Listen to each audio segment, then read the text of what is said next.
Hey everyone, it's a Badge. Samahan nyo kami pumunta at kumain sa oldest fast food dito sa Binondo, ang Chuan Key.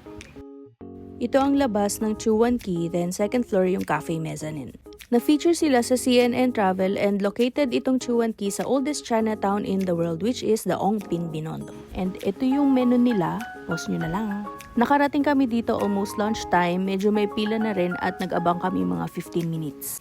Ito yung interior ng first floor, madami nang kumakain pero mabilis naman yung pag-clear ng tables. And ito naman yung second floor kung saan located ang cafe mezzanine, may aircon dito at halos puno din ng mga kumakain.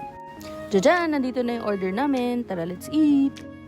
Ito yung drinks namin, ice mocha java and melon shake. Yung ice mocha java, in-order namin siya sa second floor. Ito na yung xiaolong bao, braised beef, kikiam, beef wonton mami, tsaka yung yang chow, in-order din namin sa second floor, tapos tinake out na lang namin.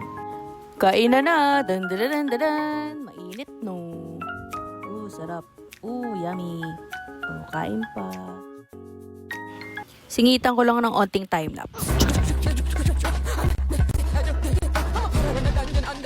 Ito yung aftermath. Naubos naman namin siya and sobrang busog na namin. Ito pala yung bill namin plus 170 na ice mocha java and 340 na yang chow. Total is 1,450.